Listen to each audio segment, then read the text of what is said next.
Most people who have seen Spaceballs remember it as pure comedic chaos. Oversized helmets, fourth wall gags, laser battles, and a villain who drinks from a coffee cup on camera. But behind all that glorious absurdity was production shaped by real negotiations, physical suffering, creative risks, and decisions that most fans have never heard about. The film looks effortless on screen, and that is precisely why its behind-the-scenes story is so surprising. The jokes that landed hardest were often born from genuine limitations. The characters audiences loved most were almost completely different people, and some of the most memorable moments were never written down at all. To truly appreciate what Mel Brooks accomplished with this film, you have to understand everything that happened before and after the cameras rolled. Long before a single frame was shot, the film carried a completely different name.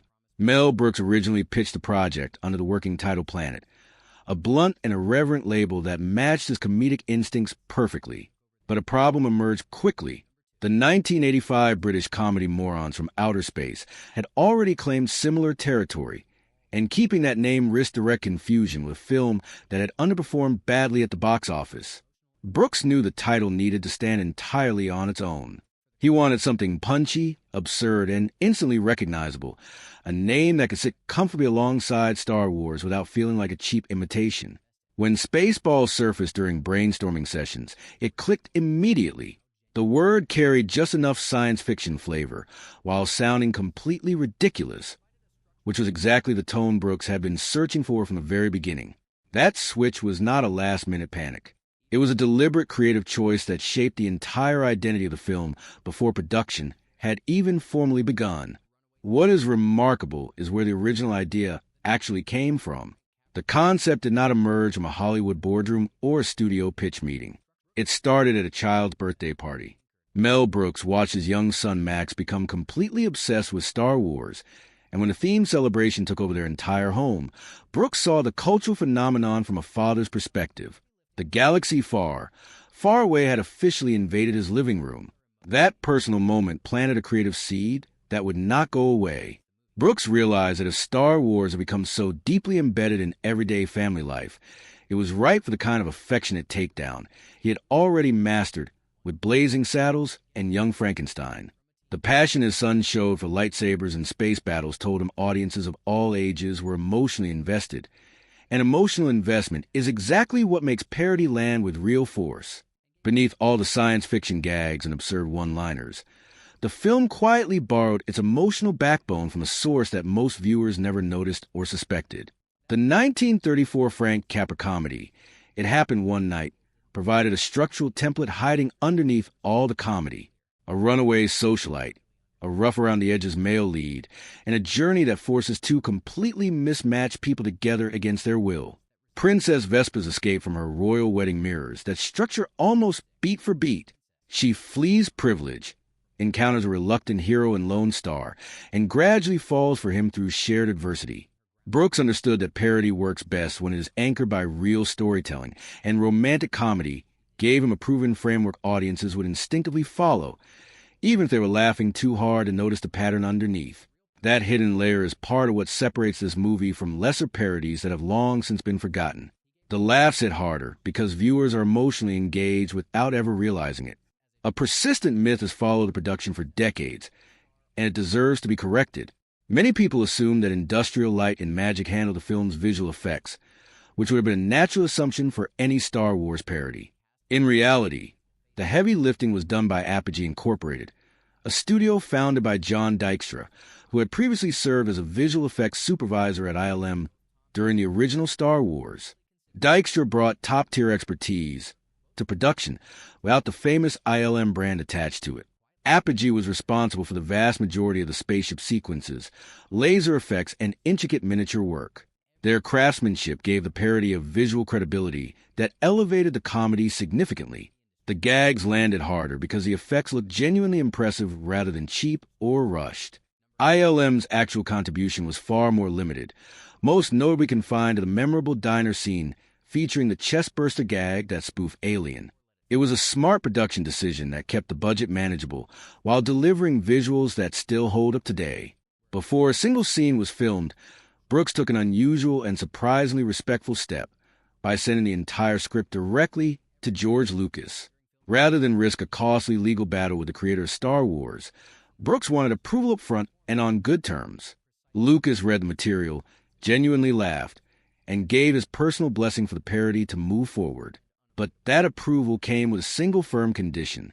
Lucas made clear there could be no Spaceballs merchandise that resembled actual Star Wars products in any way. At the time, Star Wars licensing was a billion-dollar empire, and Lucas had absolutely no intention of letting a parody cut into that carefully built revenue stream. What Lucas probably did not anticipate was how brilliantly Brooks would weaponize that limitation. The no merchandise rule did not stay quietly behind the scenes. It became creative fuel for one of the film's most iconic moments, with Yogurt's legendary merchandising speech transforming a simple business restriction into a scene audiences would quote for decades. Not every cast member jumped enthusiastically at the chance to join the production. Daphne Zuniga was initially hesitant about signing on as Princess Vespa, genuinely unsure whether she belonged in a Mel Brooks comedy. She worried that his humor was too broad and physical for her particular acting style, and she was not confident that her strengths as a dramatic actress would translate into the kind of rapid-fire comedic timing the role seemed to demand.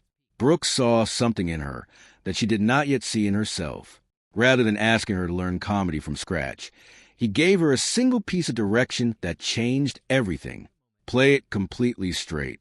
He told Zuniga to treat every scene as if she were in a serious drama, reacting to the chaos around her with total sincerity. That approach turned out to be a masterstroke. Her earnest delivery gave the audience an emotional anchor amid the constant jokes, and her chemistry with Bill Pullman benefited enormously from her refusal to wink at the camera. The leading role alone star nearly went to a much bigger name. Both Tom Hanks and Tom Cruise were seriously considered during early casting discussions, and either actor would have brought massive star power to production. Studios loved the idea of attaching a proven box office draw to the project, and on paper both performers had a natural charm and comedic instincts needed to carry a high-profile science fiction parody. But Brooks ultimately went in a completely different direction. He chose Bill Pullman, an actor who was relatively unknown at the time and did not carry the cultural baggage of a major Hollywood star. Brooks understood that casting a highly recognizable face in the lead could actually distract from the comedy, with audiences spending more time watching a celebrity than laughing at the material surrounding them. Pullman's anonymity became an invaluable asset, allowing the jokes and the ensemble cast to share the spotlight evenly in a way that would never have been possible with a bigger name filling that role. Some of the best moments in comedy are never written down. During filming, John Candy delivered the now famous line about something leaving a mark completely off script, catching an entire crew off guard and earning a genuine laugh from everyone on set. It was pure instinct from a performer who understood comedic timing on a level that simply could not be rehearsed or manufactured in advance. Mel Brooks recognized the gold immediately. Rather than sticking rigidly to the screenplay, he kept the improvised line in the final cut without hesitation. Brooks had always valued spontaneity on his sets, believing that the energy of a genuine surprise often outperforms even the most carefully crafted written joke. Candy thrived in that environment, bringing a natural warmth and unpredictability to barf that elevated the character far beyond what was originally on the page. That single improvised line became one of the most quoted moments in the entire movie. The oversized helmet that became Rick Moranis' signature look was originally designed to be even more extreme.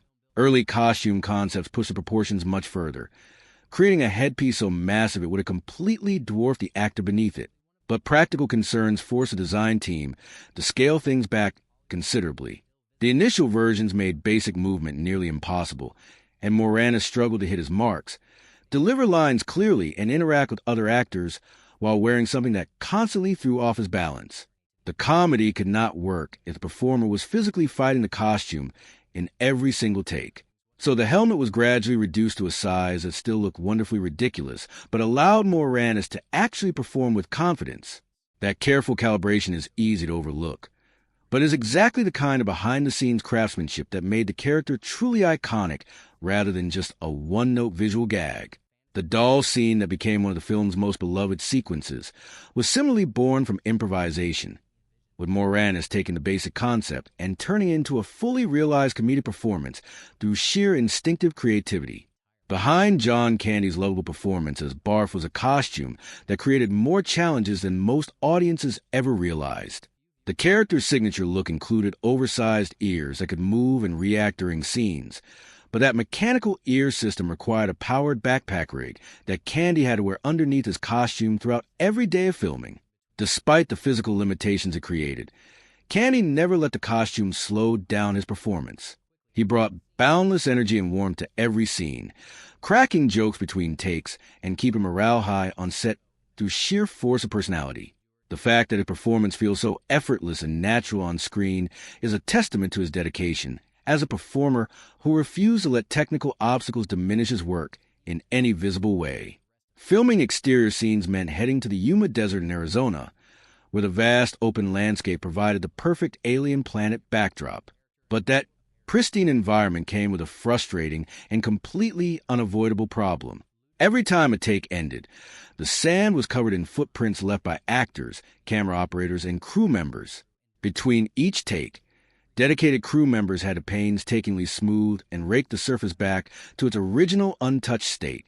What should have been straightforward outdoor shooting turned into a time-consuming exercise in resetting the landscape over and over again before cameras could roll. The desert wind occasionally helped by naturally covering some tracks, but just as often created entirely new continuity problems by shifting the dunes between setups. Simple scenes that might have taken a few hours on a sound stage stretched into full-day productions under the blazing Arizona sun. The interior spaceship scenes required extensive blue screen work, and the lighting needed to make those effects convincing was brutally intense. Powerful lamps flooded the set with a harsh, unnatural glow that bounced off every reflective surface, creating conditions that were physically uncomfortable for anyone working under them for extended periods. Between takes, actors reportedly reached for tinted glasses to give their eyes a break from the relentless brightness. The image of performers in full science fiction costumes casually wearing sunglasses on a spaceship set became one of the production's most surreal behind-the-scenes details. What audiences saw as the dark, dramatic interior of Starship was actually one of the most blindingly bright sets anyone had ever worked on. It is a fitting irony for a film built entirely on the gap between appearance and reality. The production did not occupy just any ordinary sound stage. It set up shop on MGM Stage 15, one of the most legendary pieces of real estate in Hollywood history. Its most famous previous resident was The Wizard of Oz, the 1939 masterpiece that defined movie magic for generations. Bill Pullman later recalled noticing remnants of old set markings still visible on the stage floor during filming, faded lines and indicators from productions long past serving as quiet reminders of what that space had witnessed. For a cast working on a comedy that lovingly mocked Hollywood's grandest traditions, there was something quietly fitting about standing on ground that represented the very history they were playfully tearing apart. The robotic companion that audiences hear in the finished film is not the voice that was originally recorded on set. Loren Yarnell physically performed the role of the Matrix throughout the demanding production, but when Brooks reviewed the footage in post-production, he felt her vocal performance did not match the sharp comedic energy he envisioned for the character. He brought in Joan Rivers, whose rapid-fire delivery and biting comedic style were a perfect match for the sarcastic robot companion.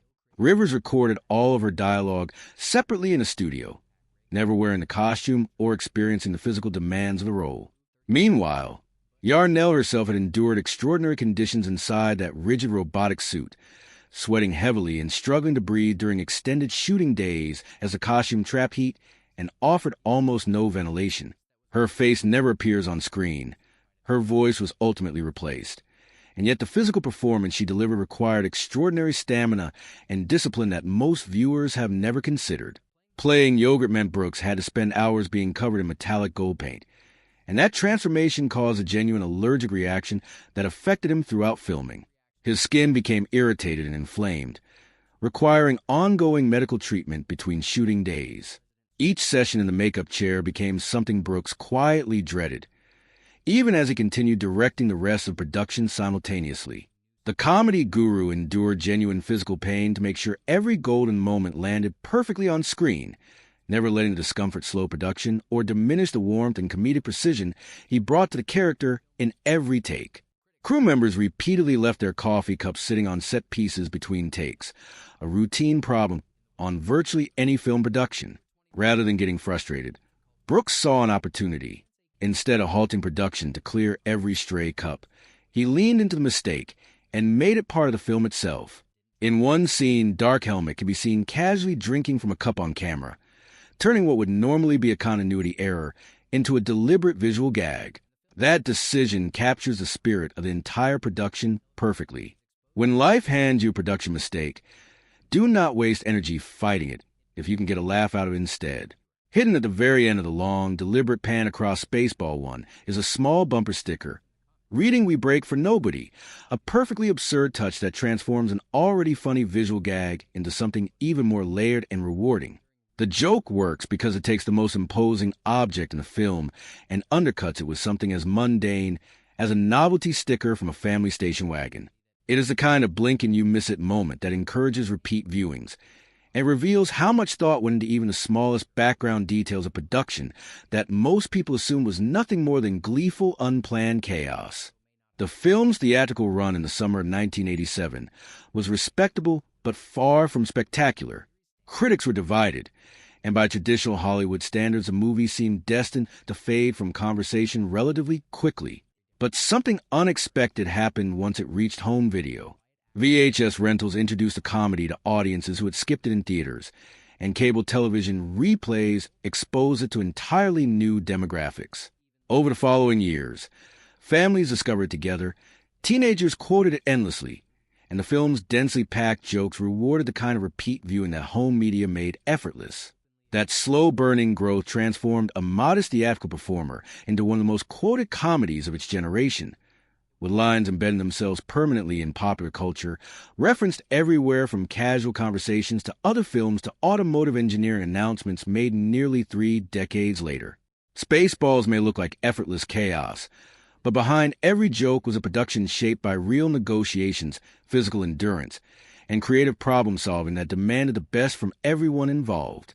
From a discarded working title to a billion-dollar licensing restriction, from allergic reactions to gold paint to a costume literally built from real food, the stories behind the camera are just as entertaining as anything that made it to the screen.